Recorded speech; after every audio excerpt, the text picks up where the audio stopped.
Welcome back to Young Adult with Epilepsy's podcast, Carpe, Seizen, a podcast hosted by a young adult with epilepsy for young adults with epilepsy. In today's episode, we'll talk to Kenzie, a professional golfer and artist who will be attending our Tee Off for Epilepsy event on October 21st in Monterey. There's a link below if you want to sign up or donate to any of the events that weekend. Now let's get into the episode. On today's podcast, we have Kenzie, a professional golfer, epilepsy advocate, and artist. How are you today, Kenzie? Good. How are you? I'm good. Just to start off with the total typical question that all these podcasts ask, what has been your epilepsy journey? Well, mine has been, I think I can't speak for everybody, but it's been a very big roller coaster for me, I guess. I didn't know anything about epilepsy or seizures when I first got diagnosed.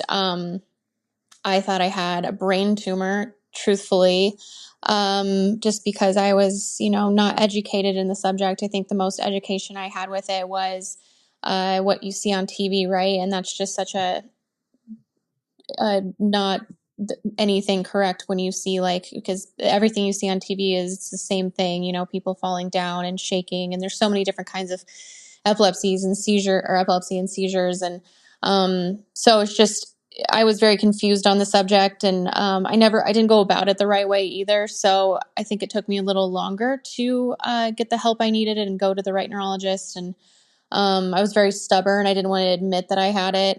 I think it was just a very complicated thing for me to accept that I had. And I think, honestly, still to this day, I sometimes think I don't have it, and my husband has to give me a reality check. So yeah, I think it's just a really hard thing. It's just been a big roller coaster. So yeah, I was wondering how you've come to accept your diagnosis, or if you even have at this point. I think I haven't. I think when you start doing well and you don't have one for a little while, I think you start to believe that you don't have it, right? And knock on wood, you continue in that direction of doing well, and your medication is helping you, and you're going on the path of, whatever position you are in with your epilepsy journey, of maybe being able to drive, or, getting a little bit more freedom in the direction that you're going. And, but I think, because epilepsy is a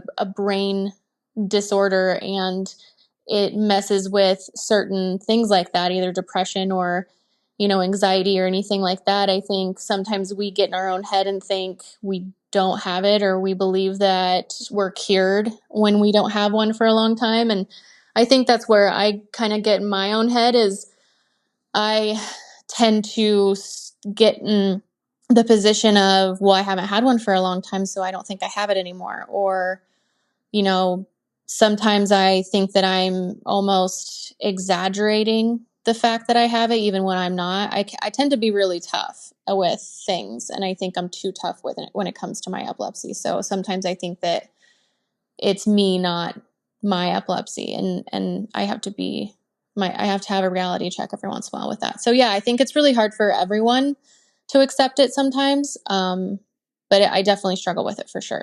Yeah, I know you've mentioned in a different podcast before, and I'm just wondering a little more about this, that you do have Todd's paralysis specifically, and I was wondering if that's ever made you feel almost different in accepting your epilepsy? I don't know, different is the term, I guess. Yeah, Todd's paralysis has definitely been challenging for sure. I think I would say that it's had a bigger impact on my recovery, I guess, with epilepsy. It's been more of a difficult roller coaster of finding, how to accept it. I don't know. Yeah, that's a good question. I'm not really sure. I haven't really thought about that in a acceptance standpoint, I guess. Like, Todd's paralysis can just really mess with your mind in a different way, I think, than epilepsy can, even though it's connected to the seizure itself. Just because it mimics stroke-like symptoms, and it's just a debilitating situation, and you feel very vulnerable, even though you feel very vulnerable when you're having a seizure as well. It's just a very long-term effect of something that you already are going through, and it's they're just both very difficult things to have happen. Yeah, I also have Todd's paralysis. You're the first other person with epilepsy I've ever heard of having it, actually. Wow. And so when you said it on one of the other podcasts, I was like, oh my gosh, like I've never met someone else that has it. And I was wondering, because like when I was growing up, since I've had epilepsy since I was a toddler, I kind of just assumed that's what everyone's seizures were like. And so for me, when I got older, realizing, oh, that's not actually the experience everyone else has, Yeah. it became like another form of acceptance, because I just thought everyone that had epilepsy, felt like that afterwards. And I was like, no, that's not true at all. Yeah, it's a weird sensation, isn't it? Yeah. Yeah, I've never heard of anybody else have it too, so it's really crazy to hear you say that. And I think, having epilepsy and also Todd's, it's a very isolated feeling. And so I think, you discovering that you have Todd's as well and then not finding anybody else, it's also isolating. I think having somebody else to talk to that kind of has that experience, or being able to be like, holy smokes, like, exactly what I'm talking about. Because truthfully, there's times like I feel like I'm going insane and being like, that can't be real, or that's not happening, or unless you have a chance to talk with somebody else about it, because it is crazy. Your mind can play some tricks on you sometimes, and sometimes you don't believe yourself. So I was wondering, bouncing off of that, how you've become confident in your epilepsy, almost in a sense of, I know a lot of us have felt like neurologists have maybe blamed us for our seizures, or almost that sense of we are to blame for our epilepsy. Yeah, so I had to go through a handful of neurologists before I found one that didn't make me feel like it was my fault. And that's truthfully how I gained confidence, because I actually did feel like I didn't have epilepsy. And I think that's where I was believing for the long, I think that's where I finally believed that I actually had epilepsy, when I finally found, and that's what was just recently. This was over the last 3 years. Where I actually started to believe that I had epilepsy, because I found a doctor that made me realize that no, this isn't something that you just like caught like a cold and you have it for like a couple weeks. It's something you have. And I think it's because I didn't have anybody believing in me besides my family and telling me like, no, you have it.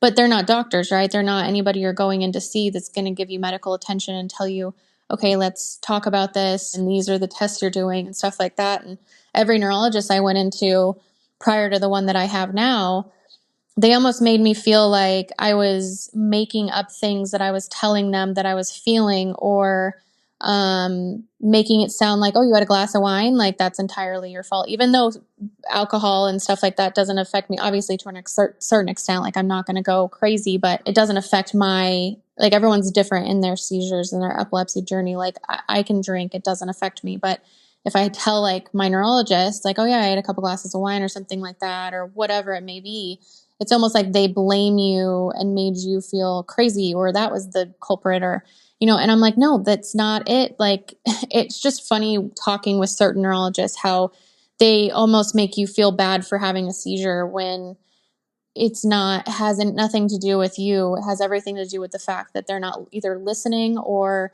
they're turning and burning the patients. They just want to get one in and the next one in. And that's not fair, because it is something that you need to believe in order to figure out every single thing that's going on with you. I found my neurologist recently, like I said, and he's amazing. He takes so much time to answer all the questions I have. And I just found out recently, over the last year, I've been having really intense auras that have been leading to letting me know that I'm going to have a seizure. And I've never realized that that's what it is. And I thought I was going crazy. And my husband also thought I was going crazy, because I was like smelling like a gas leak every so often. I was like, what is the rotten egg smell? Or he's like, what is that smell? We're having a gas leak. We got to ask the neighbors. Like, we got to figure this out. Then I finally asked my neurologist, and he's like, yeah, it's an aura, just make sure you sit down, or, go somewhere safe just in case. And I thought I was going nuts. Like, I really did. So it's things like that I think, people with epilepsy need to feel confident in talking to their doctors about, because there are some things that happen to us that kind of is crazy. Like, you're not going to go up to a friend that doesn't have epilepsy or have never experienced anything like this and be like, do you smell something that smells like butt right now? Like, they wouldn't know. They would be like, no, you're insane. I'm like, well, yeah, obviously. But like, yeah, so it's definitely something that is hard, because I would agree with you on that. There are some out there that don't make you feel important. I recently saw a nurse practitioner instead of my normal neurologist just because she was on maternity leave. And I went in and I had had a seizure recently. And she spent the entire time being like, well, did you do drugs? And I was like, no, I didn't do drugs. And she did not believe me. And we had like a 20-minute conversation with her being like, well, did you do like benzos? And I'm like, Uh, no, I didn't. She's like, did you do this drug? And I just feel like I don't understand. It's the first time I've ever I don't know if like you know how like they send you those like little paper reviews to fill out. It's like the first time I've ever done one of those because I was like, I've had epilepsy like my entire life, so I'm not sure why all of a sudden it could be possibly drugs.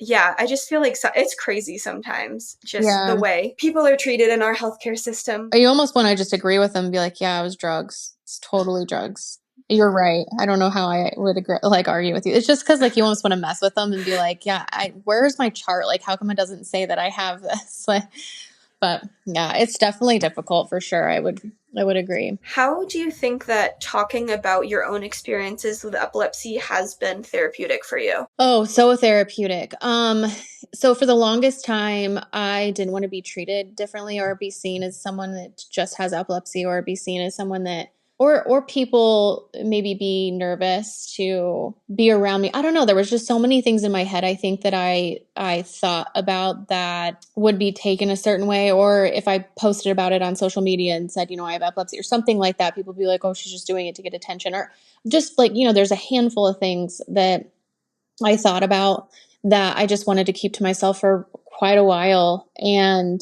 I didn't realize that holding it inside, and only having like there was like, I have a huge family, and there was really only a handful of people, even in my family, that really knew that had epilepsy as bad as I did. And I almost like was resentful. I don't know. I was holding a lot in. I didn't even realize how mad I was about so many things.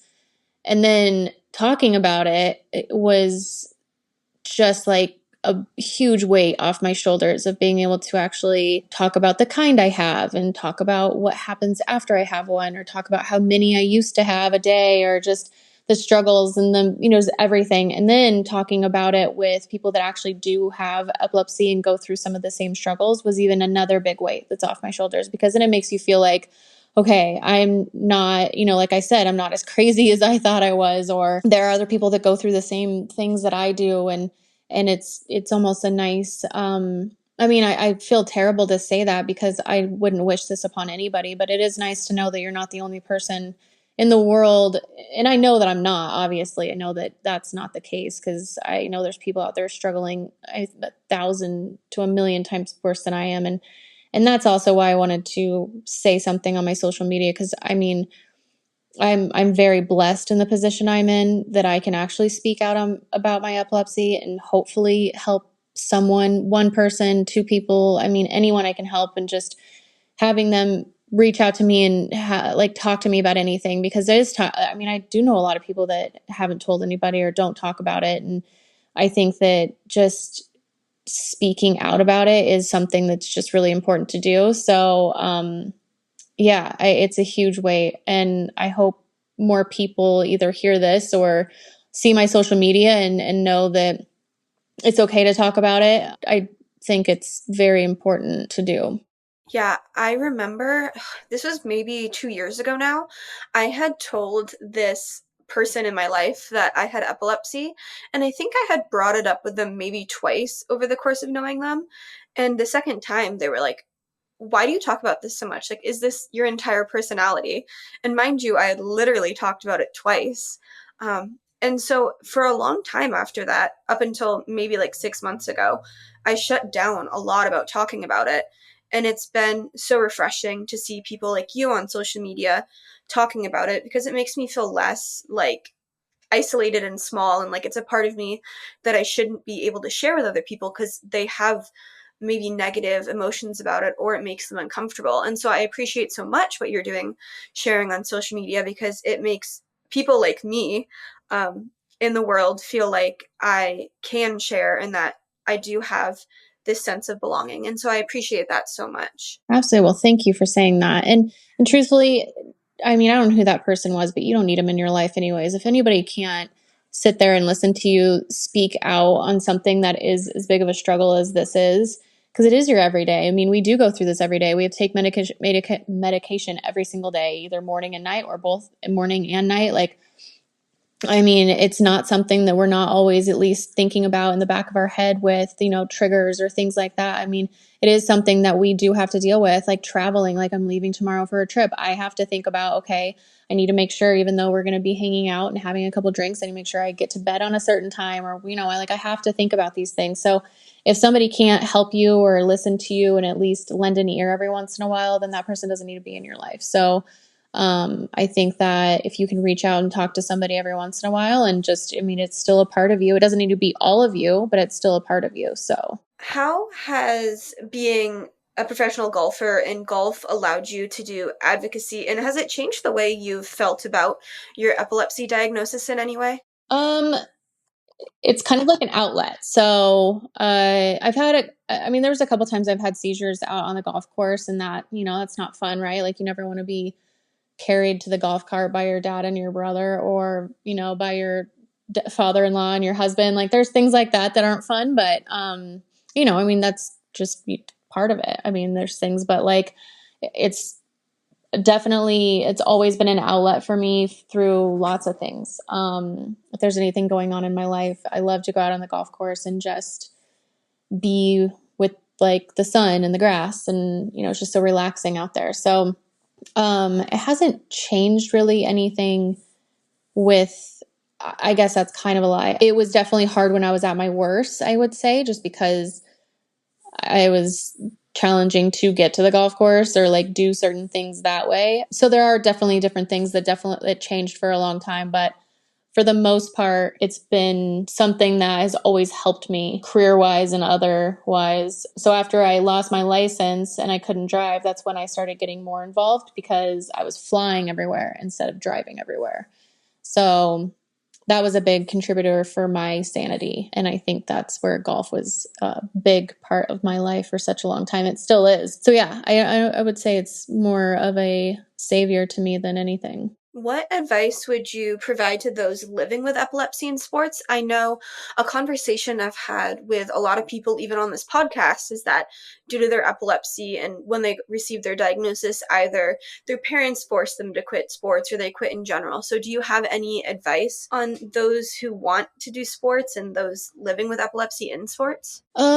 Gosh, that's hard because, I always see, epilepsy, like I said, being something that you can go through I went through deep depression when I first got diagnosed with epilepsy, and I was struggling really hard with my weight. Just, I lost a lot of weight. I was, going through the whole, just everything. And I think that having something that you can focus on outside of your seizures and your medication and your testing and going to the doctor, like just all that stuff is really important. And that was golf for me. Now, I don't know if your sport is paragliding or whatever, if you're like swimming with the sharks, or I don't know what your sport is or what it entails. So like, it really depends on what danger you're putting yourself in. So I could see certain sports maybe not being okay. And it also depends on your seizures, right? So I don't know. I can give some advice where I would say, I think it's important to have some kind of sport or activity that you focus on and keep in your life. But I can't comment on all sports or everything, just because I don't know what kind of epilepsy and what kind of sport this everyone is playing. But I would say something needs to be in your life just to keep you mentally stable through everything, because it's not easy. Speaking out about your epilepsy on social media and being a golfer, have you ever felt like you've maybe been put by those who follow you into that box of like golfer with epilepsy? Or have you found that kind of the people that support you and follow you have been much more open to these two different parts of your life? I think a little bit of both. I think some people see me as just a golfer and don't really pay attention to the epilepsy part. But then I also think some people see me as, both golfer influencer with epilepsy or golfer artist. I think they sometimes categorize me in just like the whole lump sum of, she has epilepsy, she's this. I get a lot of comments if I don't get on, which I haven't been on social media for a while. I think sometimes if I'm gone, like I have pretty loyal followers. They'll be like, oh my gosh, you haven't been on for a while. Are you okay? How's your health? Like, people have been invested and they do care, which is really, really sweet. And I think, that's where people do see me as someone who has struggled with it for so long. But I'm okay with that, right? Like, I don't think they're doing it as like they only see me as someone with epilepsy. They see me as a whole person, but they just show concern, and that's nice. So Yeah, I find that so interesting. I've always found that, well, for the longest time, that I would always categorize my epilepsy outside of the whole person. It was like me as the whole person and then epilepsy outside of that. But I think I'm coming to accept more. And I love what you're saying about like it is part of your whole person and it's not kind of this separate thing or something that people pay like only yeah, attention to. well, I think that's going to help you mentally too, to just know that people are going to, you're more than just epilepsy, but it's okay to talk about. I mean, you're you bring more to the table than just having seizures, but it's going to be good for you to speak out on when you want to speak out on it. I mean, people ask me questions all the time like, okay, I don't know anything about seizures or epilepsy. Like, what happens if you have one versus, and I always say just don't call 911 because I don't want to pay that bill. Truly. But but I mean, there's so many different things that they want to know or they don't know, or and it's good to have knowledge on it if you don't know. I mean, there's not. I mean, I didn't know until I had it, So I mean, it's good to spread the awareness, spread the knowledge, and it's good to talk about it for yourself, for your health. So it's always part of you, but it doesn't have to be all of you. Yeah. So you were a golfer and now you do art and painting as a profession. What inspires you in doing that? Well, I have always loved to paint and sketch and do all that stuff. I just never thought I would turn it into an actual career. But I was terrible at school. I'm pretty sure I barely graduated high school. But the only thing I was really good at in school was art. So I've always kind of had a little bit of a feel for it, I guess you could say. But I always sketched and did a lot of different things like that, charcoal and otherwise. And my husband was like, you could actually do something with this if you wanted to do it. It was mainly during COVID. I was going crazy with, my husband was actually doing something for work and I was in the corner acting like a 5-year-old in kindergarten, showing him my sketches that I did throughout the day. So, but he was telling me I should do something with it. My mom had always told me I should do something with it. And then my mother-in-law gave me a blank canvas, or no, she gave me an actual canvas that had something on it. She said, just paint over it and try to do something. And I ended up selling my first piece and kind of just took off from there. And I've been doing commissions ever since. I'm actually sitting and staring at one of my commissions right now. So, yeah, it's been kind of a fun ordeal and it's going really well. That's beautiful. I love that. Do you feel like being an artist by profession now has given you maybe an independence that's hard to find having other jobs with epilepsy? Or do you think you've always kind of felt that independence of being able to kind of handle it all on your own or maybe not having to travel for work, etc.? Yeah, so like I've always been a very independent person. I've never liked to depend on anybody. I think that's my biggest flaw with having epilepsy. I guess I shouldn't say flaw. That's my biggest hardest obstacle, I should say, with having epilepsy, because I was very, like I said, I was very stubborn when I first got diagnosed. I picked just a neurologist as close to my place that I lived so I could drive 2 seconds down the road, even though I wasn't supposed to drive. Like, I didn't listen to anybody. They took my license. I said, okay, whatever. I mean, I was pretty bad at the time where I just did not care what people said. I would tell my parents they took my license and still drive. Like, it was pretty something that no one should do that I did, because I just didn't care. I was just telling myself the whole time that I didn't have it and it was going to go away. And I think just being as independent as I am, it was just really hard for me to accept. And then I started traveling, and after my people literally physically took my keys away from me, I couldn't actually get into my car. I started traveling for work in a plane. So that was really fun. And that was my utmost independence because I was always gone, always doing my own thing. And technically I was working for myself. I was doing stuff with businesses that would hire me, but I was the one that was conducting my own business that way. And I never really had too many jobs where I actually had a boss, which was really, really nice. So this is another one of those things where it's been a blessing because I am my own boss in this situation too. But my husband has been such a great supporter for me. He drives, I still don't drive. He drives me everywhere and has pushed me into this direction and supported me through this whole thing too. And and I work out of my house, and I'm a very lucky person in that sense where a lot of my jobs have been something where I do feel independent and thank goodness, because I feel like I've lost a lot of my independence through having, seizures and epilepsy and losing my license and getting it back and losing it again. And so it's definitely difficult, right? I mean, you understand where I'm coming from with all of that. Yeah. This question I'm about to ask might sound like a loaded question, but you're coming to our event in October, Tee Off for Epilepsy, and I'm wondering if through having this epilepsy diagnosis, if in any ways you felt possibly like you've gained more opportunities to be an advocate for yourself and others. I know that's a loaded question because obviously it's not like anyone wants this diagnosis to do these things, but do you feel like you've been able to kind of get a sense of purpose from being able to advocate from others in ways like that? Well, so I always said growing up that if I ever had an opportunity to reach people, so I had, a handful of followers on social media just based off golf and traveling and, reaching people in that sense.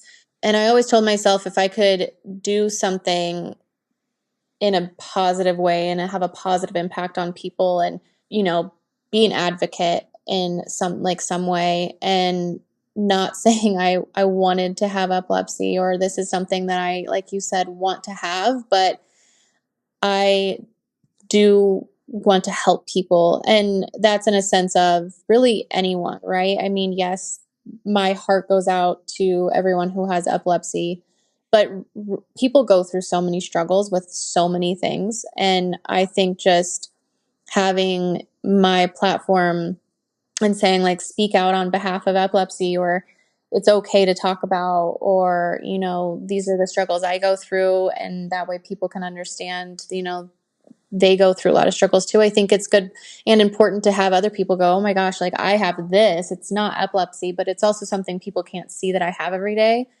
It's nice. I'd like to talk about what I have too. And I think just everyone's human, right? And I think, just being able to have a little bit of a platform to speak out on behalf of that, it does. Yeah, I do agree with what you're saying. And I am really excited to come and spread awareness. I'm excited you're coming. I have no idea how to golf, so I'll just be there for fun. Perfect. Before we go, is there anything you want to shout out? Instagram, socials, or any other events? Just excited to come support you guys, and it should be a great time. And I like that it's young adults with epilepsy. I think sometimes it's not as aware of how we still go through a lot of struggles. And I think it's going to be a very important event, and I'm excited to support it. Well, thank you so much for being on the podcast today, Kenzie. Absolutely. Well, thanks for asking me. Thank you for listening to this episode. As a reminder, we have links to our weekly peer support programs every Wednesday at 5:30 PST in the description, as well as our monthly workshops for young adults with epilepsy and all of our other resources, as well as a donation page if you want to donate to keep our lights on and keep continuing to provide resources for young adults with epilepsy.